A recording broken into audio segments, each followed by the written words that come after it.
Ladies and gentlemen, sorry to interrupt your meals, but it's now the time of the day that we've all been waiting for. Today, as you know, our guest speaker is Senator Matt Canavan, Queensland Senator. He grew up in Logan, south of Brisbane. He achieved first-class honours in economics at the University of Queensland before working at the Productivity Commission, where he rose to the level of director. He's a former Chief of Staff to the current Deputy Prime Minister, Barnaby Joyce, and in that role he helped develop policies to provide tax concessions for vital infrastructure and to encourage people to move to the regions. He was elected to the Senate in 2013 and began halfway through 2014. He was appointed pretty quickly to the ministry, becoming Minister for Northern Australia in February 2016, just this year. Following the election earlier on this year, Senator Canavan was appointed to an expanded portfolio of resources and Northern Australia, becoming the first central Queensland-based cabinet minister since the 1970s. A bit more on a personal level, Senator Canavan has 4 kids, and he has another one on the way just in time for Christmas. His father's very proud of him, but still is disappointed that he didn't make the cricket team for Australia. Listed on his website of his things that he thinks will help Queensland achieve growth are supporting jobs in producing industries, protecting the small against the powerful, promoting property ownership and helping families have children. Well, with his 5th one on the way, he's got a bit of expertise in that area, it seems. I'd like you to welcome to the stage Senator Matthew Canavan.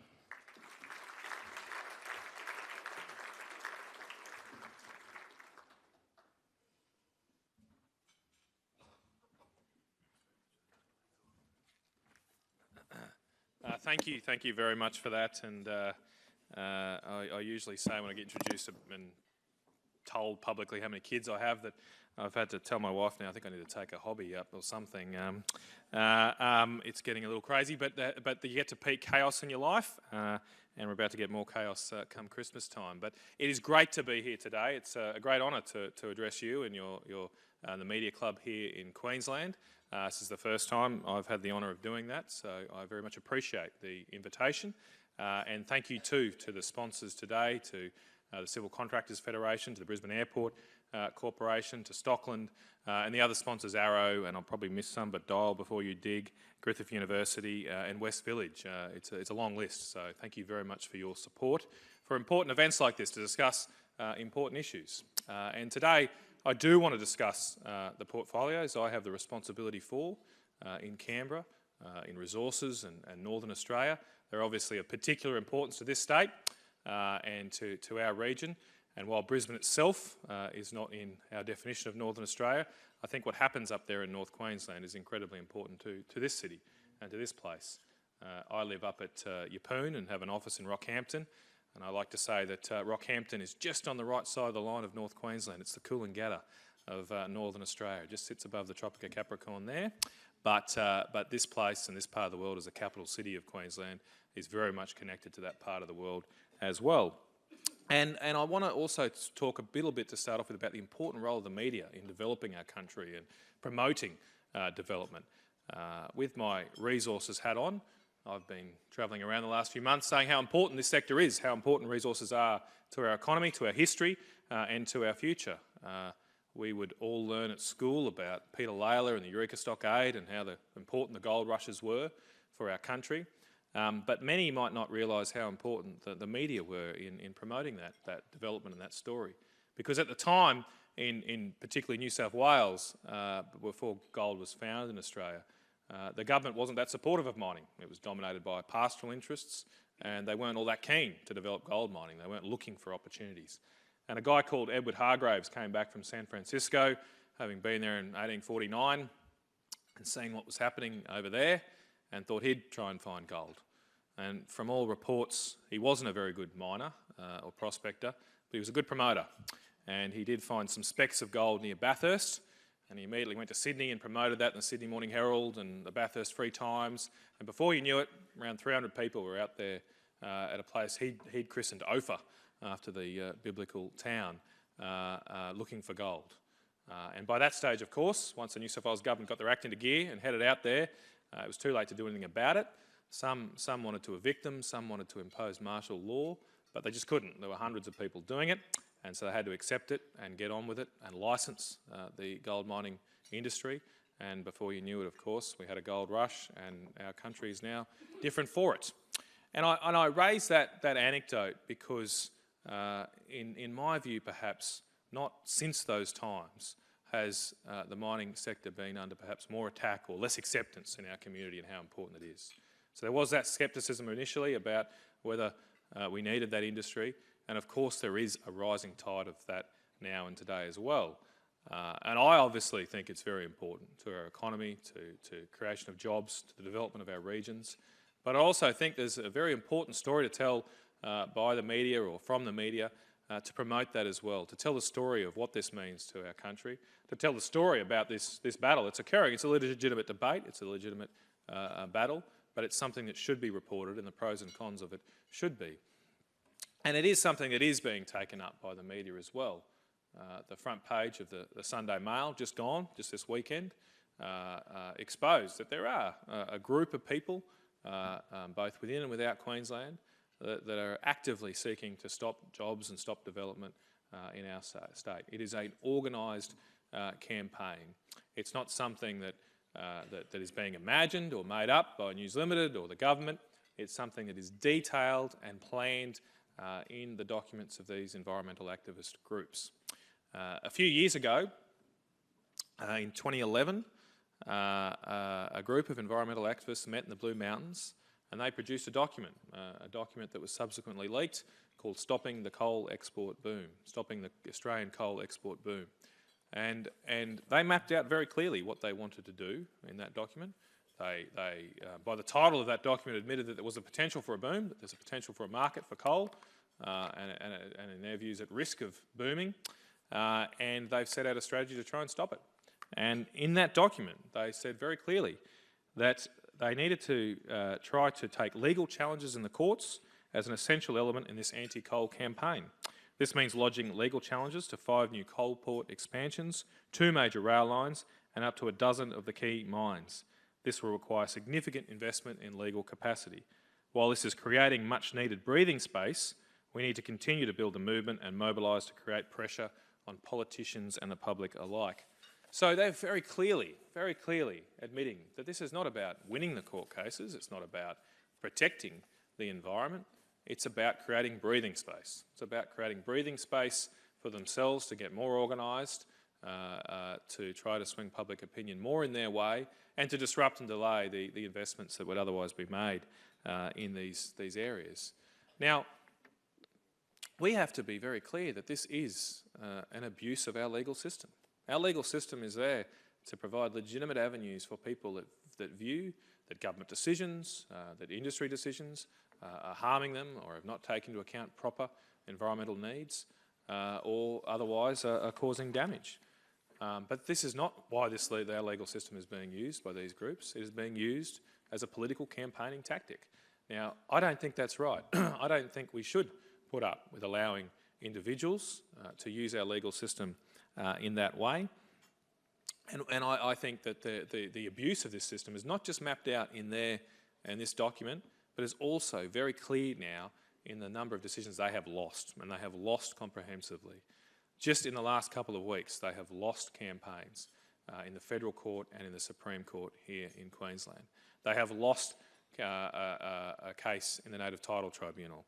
They have lost because they are not right when they say that native title groups do not support something like the Adani coal mine. All 4 native title groups up there, and I don't live too far from it, all 4 native title groups support this project and have written agreements with Adani to progress it.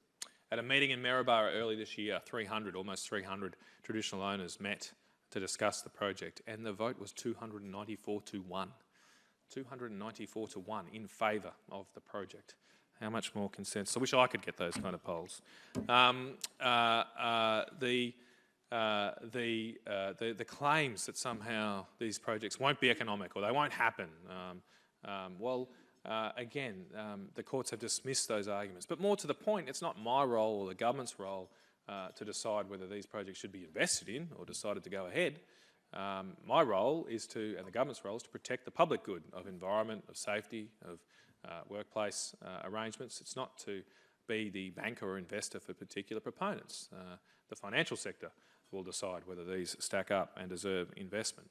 And finally, the latest court cases, or round of them, has been focused on the issue that if we do proceed with projects like this and we do open up our country's first new coal basin for 40 years, that we will warm the planet or we'll create an unsustainable increase in global carbon emissions. Well, once again, the courts have fundamentally and clearly rejected that argument. And this is not me talking about it. This is the courts themselves. And I just want to read you the decision of the Queensland Supreme Court only a couple of weeks ago, which clearly said that the power stations would burn the same amount of thermal coal and produce the same amount of greenhouse gases whether or not the proposed Alpha mine proceeded. That was so because thermal coal was plentiful and cheaply available to the power stations from many sources. That is as clear a statement as you can get. There is a lot of coal in the world. We are not short of the product. We have some very high quality coal here in Australia. We're particularly good at mining it, and so we have a competitive product to offer the world. But if we shut ourselves down, if we don't open those areas up, someone else will come along and provide that product, supply that good to these power stations in developing countries. India and other Southeast Asian nations want to get ahead. They want to provide electricity to their people, they want to develop their industry, and they are going to build coal-fired power stations. And they're going to need a feedstock for those stations, and they will get them, if not here, from somewhere else. We actually only have the 4th largest reserves in the world of coal. We are the biggest exporter of coal in the world because we dominate that export trade. We're very competitive, but there are plenty of other reserves in the world. And if we turn our back on these developments, we'll simply be exporting the environmental problem of carbon emissions to another country, in another place in the world, but not providing any environmental benefit to us. So we've got this problem, in my view. We've got an issue. And I think it is incumbent on governments to seek to respond in the public interest, to develop these projects, to get our state ahead. And we need to look fundamentally at our environmental legal framework and whether it is rightly framed to ensure that courts are not tied up with frivolous legislation constantly. Now, the government has already made in its first term a number of changes to try and do that. We have established one-stop shops for assessment processes, and what that means is that if a proponent now wants to bring a proposal forward to invest, and it doesn't have to be mining, but any investment, they, under most cases, can receive a dual assessment or bilateral assessment between federal and state parties. So they don't have two sets of bureaucrats coming to them at the same time or different times and asking the same set of questions. Now, we think those reforms have saved $370 million a year already, and they've been well supported. But we would also like to establish a one-stop shop for approvals, so they didn't have to go through 2 ticks or 2 different decision points as well. But to do that, we need to change the Environmental Protection and Biodiversity Conservation Act federally, and we have not been able to do that so far, given the makeup of the Senate. We have also proposed restricting those who can bring cases or bring actions to the courts. It's not commonly known that under our environmental laws there are a wider availability of people to take action than under the normal Administrative Judicial Review Act. So under that Act, you need to have some kind of direct impact or prove some kind of connection to take action, to challenge a decision. You can't just walk up and challenge something that's happening in Tasmania if you're up here. But under the Environmental Act, you only have to have taken into account a series of activities over the past 2 years that amount to protection, conservation or research into the environment. It's a much broader term, and it allows groups like the Australian Conservation Foundation, based in Melbourne, to challenge a decision about a project occurring west of Mackay and Rockhampton in central Queensland. We don't think that's right. We don't think that's right, and that's why we proposed changing that provision, Section 487 of the EPBC Act. Again, it has not gotten approval at in the Senate, and so we have not been able to proceed on that path. But fundamentally, we still believe as a government that our environmental laws need reform, that we do need to look at making sensible changes. We do have a new Senate now, after the election, and I've already discussed these with some Senate crossbenchers, and it's something the government will return to at some point and look at what we can do to facilitate investment in this country and to stand up for a proper balance between providing jobs, providing investment, giving people opportunity, developing our nation, and also protecting the environment. We all want to protect the environment. I live on the Great Barrier Reef. I can see the Great Barrier Reef from my street. We want to protect it, but we also want other things like jobs. We also want the opportunity to get ahead and build a great city like this place here. We also want the opportunity to allow families to come and move to Central Queensland, have an opportunity to have a job and put their kids in school, and all of those things require a job fundamentally. And this industry and other developments like it can do these things. Now, I also want to make the clear point that while I'm the Resources Minister, and this is a very important issue for the mining sector, and it's probably the most common, or if not the most common, one of the most common things brought up to me by industry, it's not just something that is impacting mining. That report in the Sunday Mail also was showing how these activists are opposed to tourism developments, they're opposed to housing developments, they're opposed to agricultural developments. They're basically opposed to everything but what they already have available to them. They don't want to take things down. They don't want to say, well, this town shouldn't have been built, or we shouldn't have built irrigation in the Darling Downs. They don't want to rip things up. That wouldn't get support. They just want to stop the same opportunity being given to those Australians who don't live in those closely settled and more development parts of our country. That is their aim. And that also means that when we come to develop the North, when we come to talking about trying to develop a frontier part of our country, that this particular philosophy, this ideology against development, is particularly pernicious and will stop our ability to develop our nation. And so I'm focused on this not just from a resources or mining perspective. There's so much opportunity in the North. I have moved there. I grew up in this town. I grew up just south of here, as was said, down in Logan, and it's a great place. It's a great city. Personally, I got a bit sick of being stuck in traffic myself, and wanted to do. And when I eventually moved to Canberra and realised that you can just go from one place to another in very quick time. So eventually, when I came back up here, I moved to Toowoomba. When I got elected to the Senate, there was already a senator in Toowoomba. He's called Barry O'Sullivan. He's uglier and meaner than me, so he forced me out, and I had to go up to Rockhampton because I had to serve the state. That was my job, and there was no senator from Townsville or Brisbane, so I moved up to Rockhampton. And it's a great place. Man, we love it up there. It's fantastic, but I'd like more Australians to be able to do that. And while it's a beautiful place and there's lots to do, people kind of need something to do between Monday and Friday, as well as on Saturday and Sunday. They need to have a job, and if they don't have a job, they're not going to move there. And that's why we need developments like this. That's why we need to take these opportunities. We think there's great opportunity up there. It accounts for 60% of our rainfall, the North. It has only 40% of our land mass. It already generates 11% of our GDP, but it only has 6% of our population. I mean, the key point I also want to make to people is that it does already punch above its economic weight. We're not saying that the North hasn't been developed or it's a frontier country. It's none of these things. There are big, sizeable populations who are very good at rugby league and beat this town commonly now in the football finals. It is a place that is going places and getting ahead, but we as a government would like to support that and develop it further.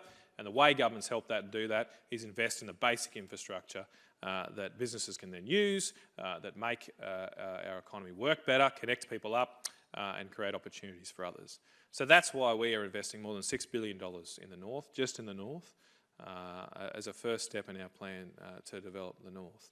That includes more than $400 million, actually, more than $400 million worth of roads we announced during the election. These roads include things like finally having a sealed route from Cairns to Melbourne. An inland route, I should say, an inland sealed route away from the flood risk that occurs on the Bruce Highway. It includes a third sealed route from east to west in our nation. We only have 2 sealed roads across the east and the west.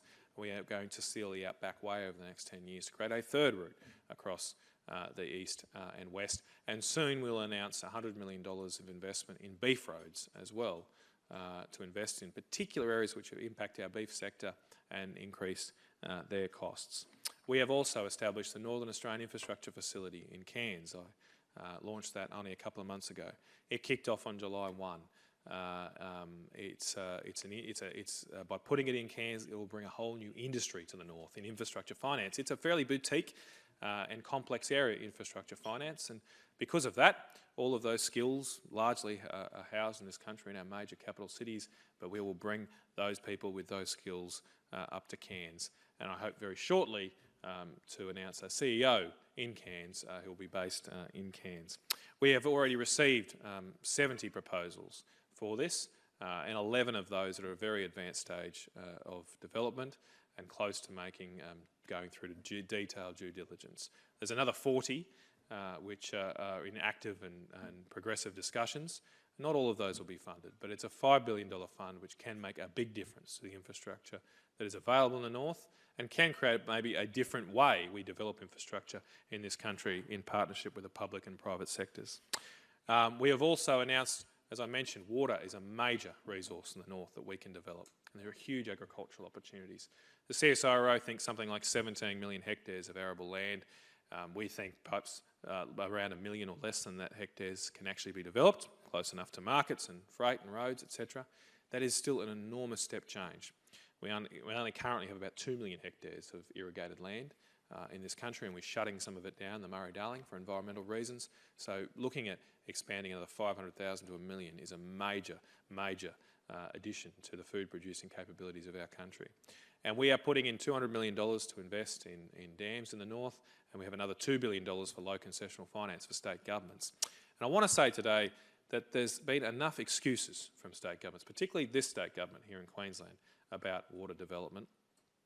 We've all sung this song sheet about the need to develop water and resources. I've heard it where I am from all political parties.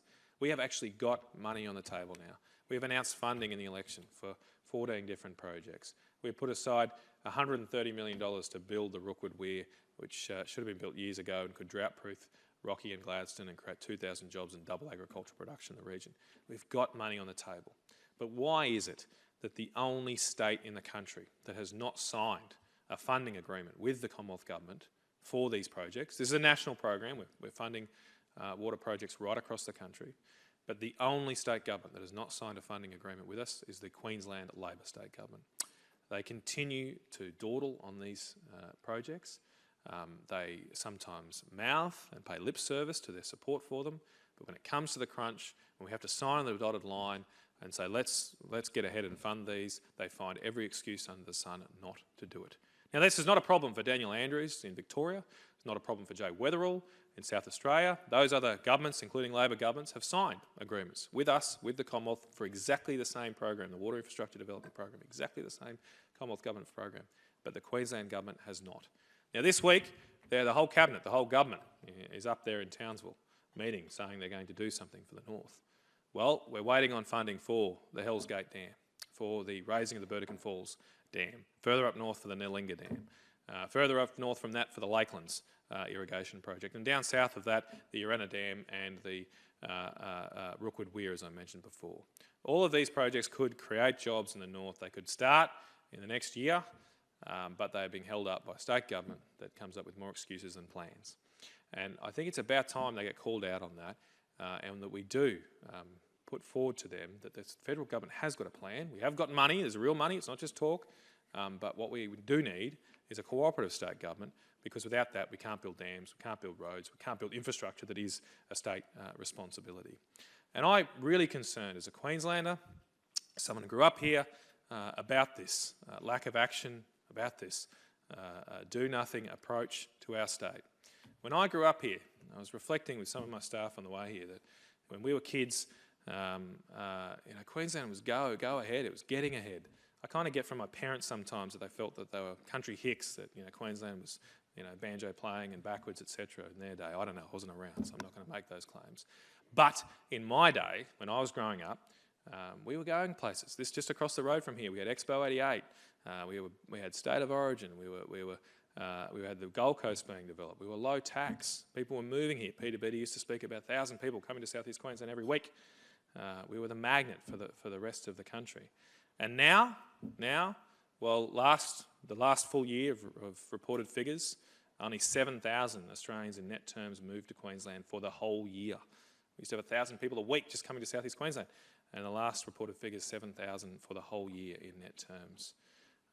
Now, I think we've got to change that. We've got to get back to attracting people, and the way to do that is get behind projects, get behind developments that can get this place ahead, that will create opportunity, and demonstrate to the rest of this country that we are a place to move to, we are a place going places, and we are still the frontier of development in this nation and the real place that we will grow bigger cities, particularly in Cairns, Mackay, Rockhampton. No reason, Townsville, no reason why these places can't be bigger and better. And we have a plan to do that. I hope that we can get governments to work with us to do that. And I hope we can get your support in the media and the business sector to develop these things, which will be of the greater benefit of Queensland and of Brisbane. Thank you very much, and God bless.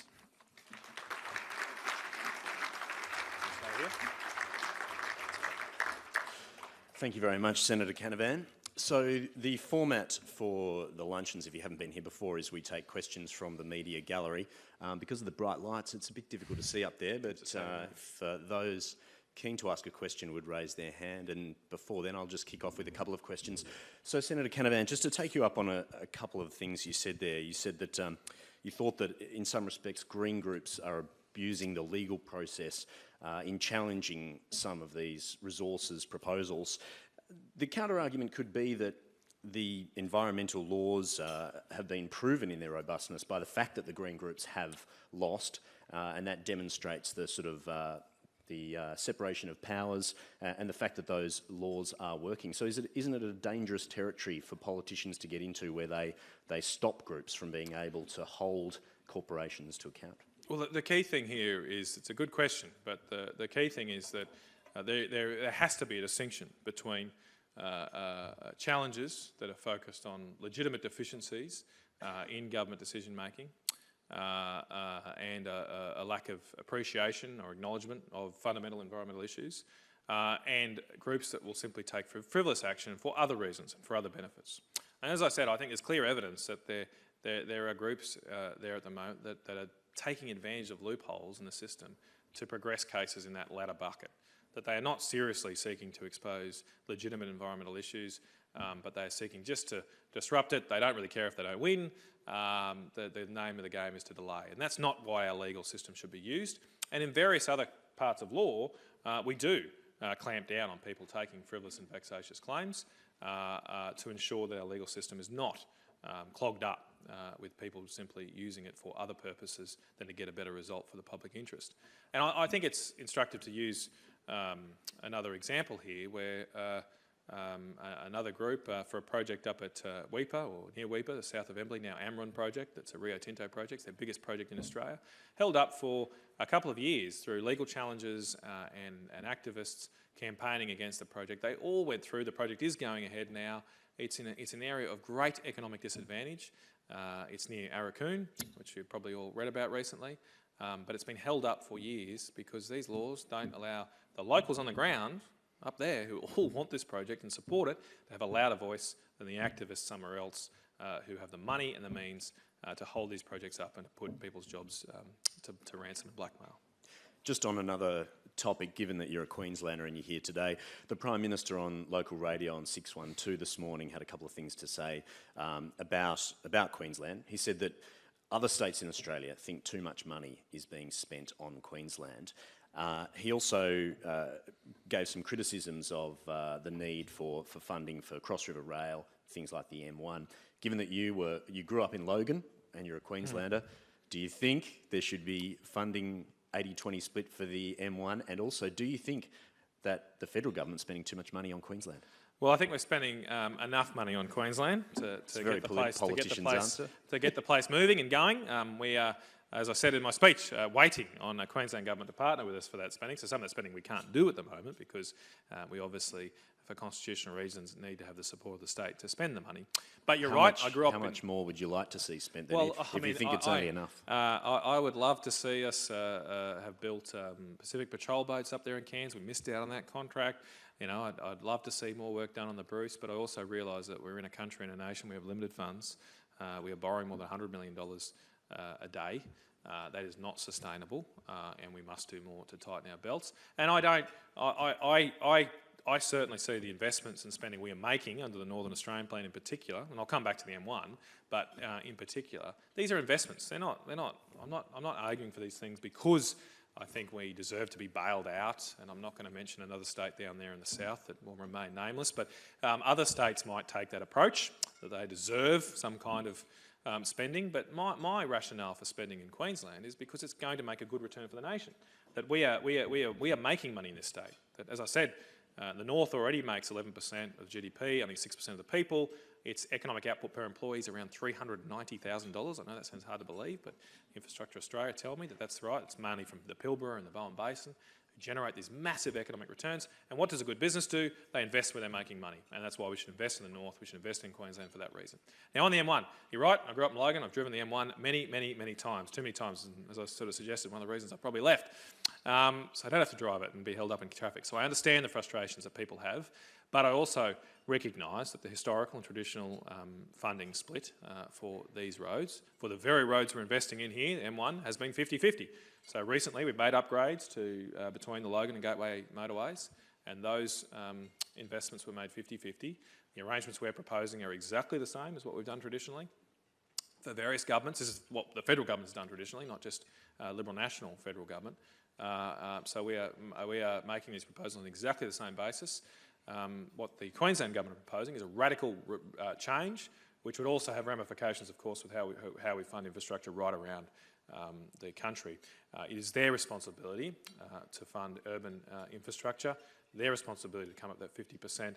They need to work out whether they're a government and wanting to do things, or they're just a postbox for complaints. Thank you very much. And so I think we'll take our first question from Sarah Elks from The Australian. Thank you very much, George. Hi, Senator. Sarah. You mentioned the difficulty in getting the Queensland government to come on board when it comes to infrastructure funding.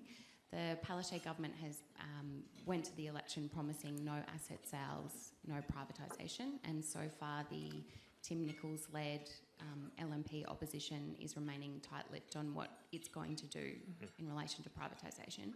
What's your personal view on what role asset sales or privatisation should play in infrastructure funding? And also, will the federal government continue to tie its federal funding to asset recycling now that that $5 billion asset recycling fund has closed? Thanks very much, Sarah. I'll deal with the last one first. And as you got to there, we have closed that particular facility, the Asset Recycling Initiative. We have no plans to establish another one at this stage. Of course, if any state government wanted to come to us with a, I suppose what you'd call a market-led proposal, I'm happy to consider it. But there are no plans now to reincarnate that, if you like. On the broader issue of privatisation, I think the fundamental thing we need to consider in these decisions is the best use of the infrastructure.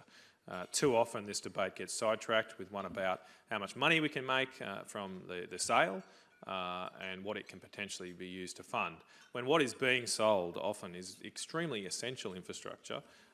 That the real issue is for the Queensland people, for the Australian people, is that it's put to best use, that it's delivered in the least cost, particularly in terms of price for accessing water or electricity. This is a major issue for industry now. And we need to make sure we get, if any state government that is doing privatisations should get those things right. This is a point that's been made by Rod Sims recently, particularly in terms of the competition and the competitive marketplace that might be left post a privatisation. Now, on my personal point of view, I take a horses for courses approach. You should look at these things individually. And, you know, the Labor government are being extremely hypocritical here because they were the ones who sold Queensland Rail to Horizon, where I live.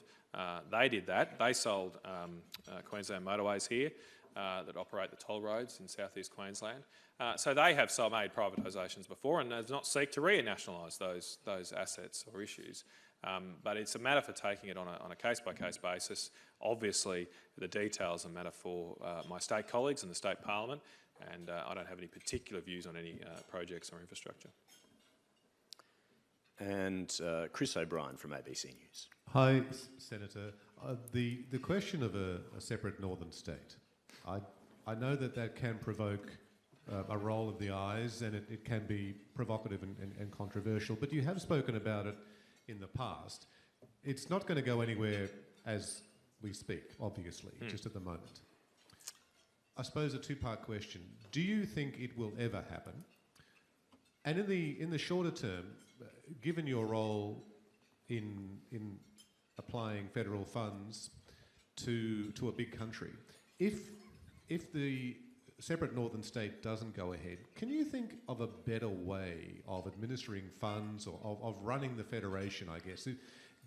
If we can't get a second northern state going, is there a better way of organising the federation? It's a great question, Chris, and as you say, I've spoken about this publicly, and to let everyone else know, I've been a supporter of a new state, but that is not the government's policy, and it's also not the LNP's policy, so it's not something I'm advocating for. But on a personal level, I think it would make some sense. I'll make a few points. One, do I think it will ever happen? Well, yes, I on balance do, because I just feel that was almost preordained in our inception as a federation. There are 3 different parts of the Constitution which deal with creating a new state.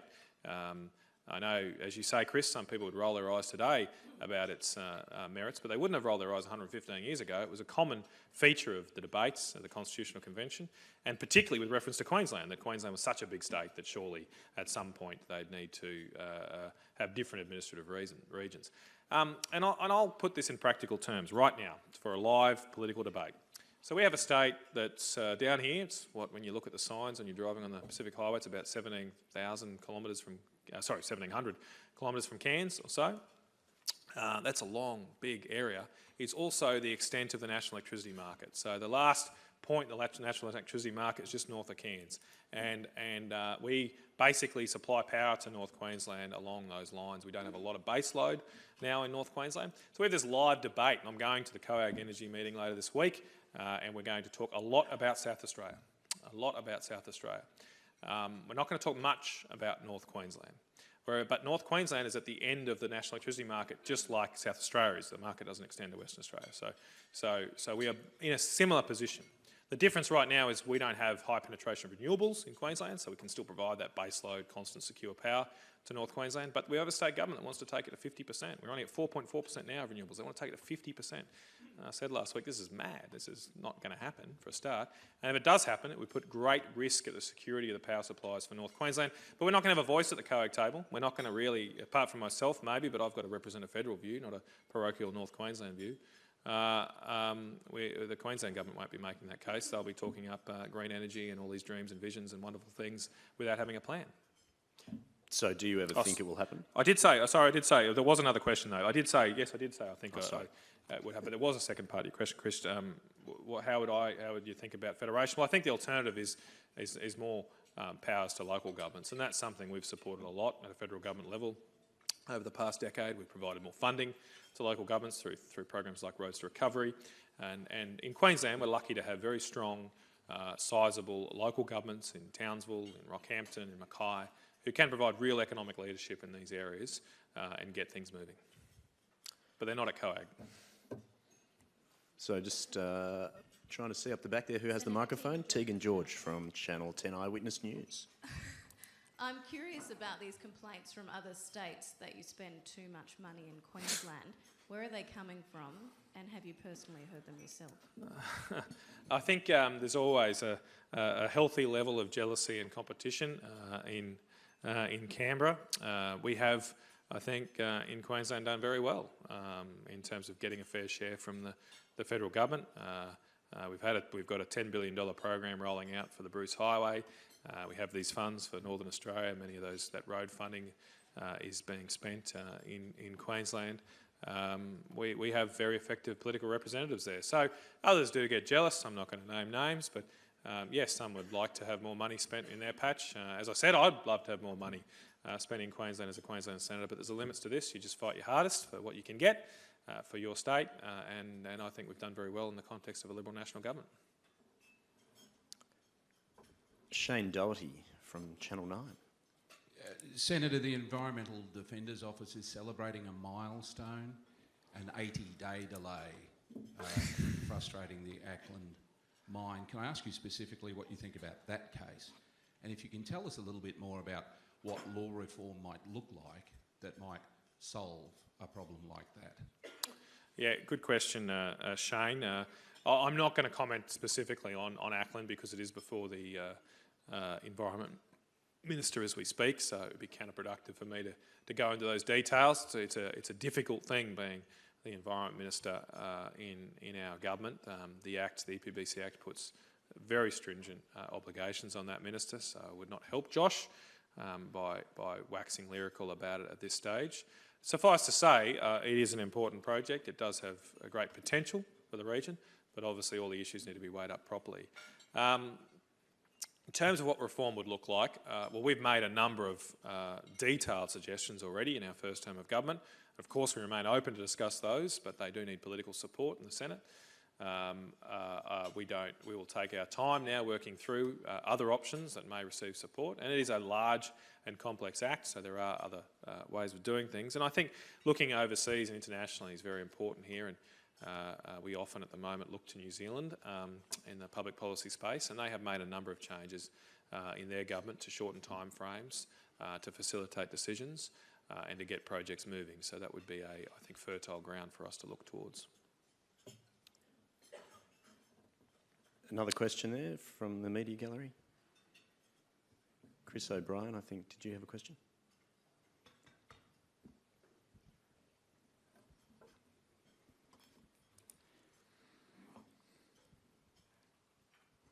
I might have just put Chris on the spot there.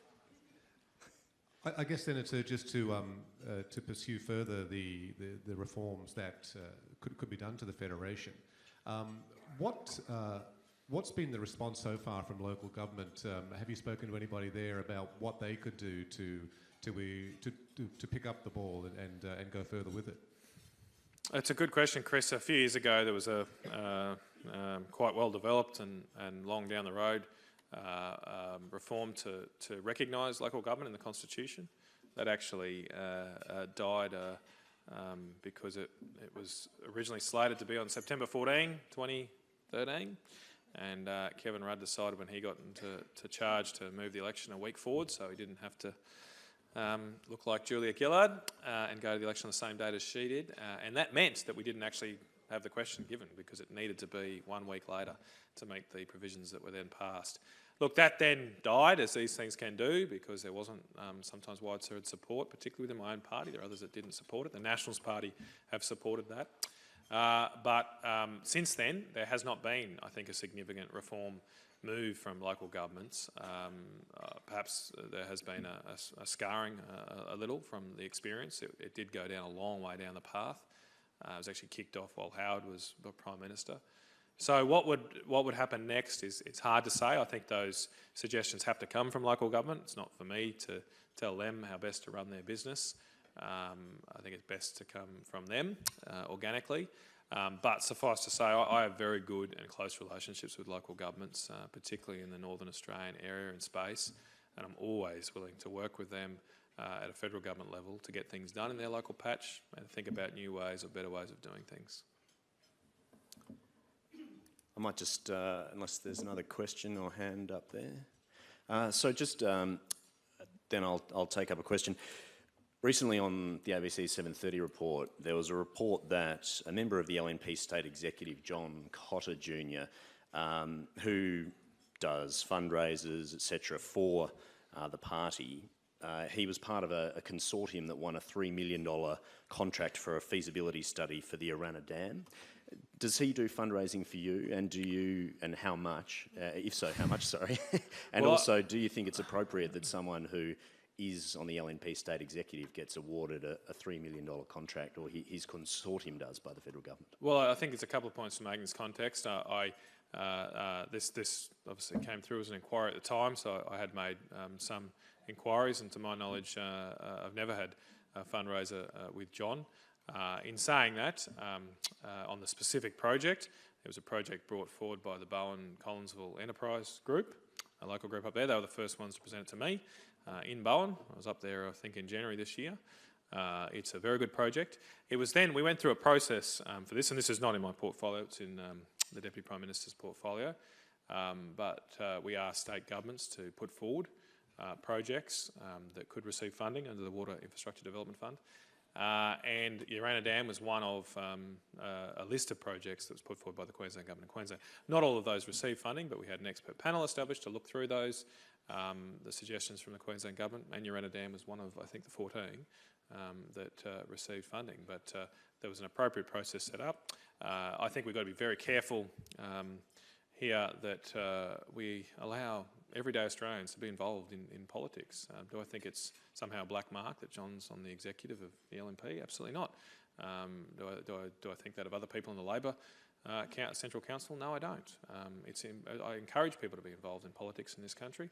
Obviously, we need processes in place which protect the integrity of public spending.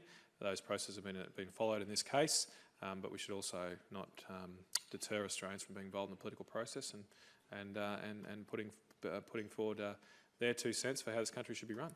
In terms of that project, how important do you think that project is? It's had something like 17 feasibility studies done on it since the 1970s. Why isn't it going ahead? Well, the key thing there is what you said in that sentence is since the 1970s. There was a report done, I believe it was about 2002, certainly when Peter Beattie was in charge, looking at options in North Queensland. And it was quite detailed, but it was the last time we really looked closely at the development of dams in North Queensland, and there'd been a bit of a gap before then too. And it looked at a range of different projects, and Urana was one of those that was seen as had some prospect. There were others. There was the raising of the Burdekin Falls Dam, which we're also funding, the Hells Gate Dam, and a couple of others as well that have not received funding. But it has been on a list for some time to look at. Whether it's going to stack up or not, that's why we have to do these studies again. The frustrating thing in this space is there's very few projects, water projects, that you can take off a shelf and say, let's go with them now. Bob Catter would like us to do that. He'd like us just to go out there and start doing stuff. But I actually think if you're going to spend hundreds of millions, often billions of dollars of public funds, you need to properly look at it. We need to do the investigations. We need to update the costings from 2002 because things have changed. And we need to test the market, whether there is a demand in the area to actually use the water. No point building it if there's not that demand. So that's what we'll be doing through this study. That will inform and make an informed choice about what we should spend money on through this $500 million fund and the $2 billion concessional fund for water development. Just Quickly, given that the Deputy Prime Minister made the decision on that contract, and it's someone from within the party is a key part of the group who won it, are you confident that there was adequate transparency in the awarding of that contract? Well, everything I'm aware of gives me confidence in that regard. Obviously, any more detail for the process has to go to the Deputy Prime Minister in his office. So I wasn't involved myself, but from what I understand of it, I'm very confident in this process, and I think it's delivered us a series of projects. This was a national scheme, as I said, a series of projects which have great potential right across the country. And just finally, I've got to ask you again, so do you disagree with the Prime Minister that there's not too much money being spent on Queensland? Well, I don't disagree with the Prime Minister that we have to be careful with public funds and that there is not an excess of funds right now to just lash out on Queensland. And I would perhaps, with a different take from the Prime Minister, I'd always love to see more spending in Queensland, north of the Tweed, but I realise that I'm a member of government that can't always get what I want. Thank you very much, Senator Canavan. Unless there's any more questions from the gallery. Thank you. Yeah, sorry. Yeah, unless there's any more questions from the gallery, please join me in thanking Senator Canavan again, and we'll ask him to draw the Lucky Door Prize as well now, just before you go. So that's the last. So the winner of the Civil Contractors Federation Penfolds Bin 389 is? The winner is Robert Voss from the Australian Asphalt Pavement Association. Robert, your lucky day. There you go, got a winner. Thank you. So please collect the prize from the registration desk when you leave. Thank you. Thanks, mate. Thank you very much. Thank you. Appreciate it. Well, thank you very much for your attendance today. Please visit the Queensland Media Club website for a visual recording of today's speech if you want to, or share it on social media and get everyone else to have a look at it. That was proudly powered by Media Visions. You can also visit our website to keep informed of upcoming speakers, dates, or to download past speeches. And registrations for next week's luncheon with Peter Beattie are still open until Wednesday the 12th of October, so you've got a week to get on the website and book in for that. I'd once again like to thank and acknowledge our naming rights sponsors, Brisbane Airport Corporation, the Civil Contractors Federation and Griffith University, as well as our other sponsors. If you'd like to receive info about the Queensland Media Club season, please drop your business card in the bowl at the registration desk on your way out. Thank you very much. That finishes the lunch. Thank you.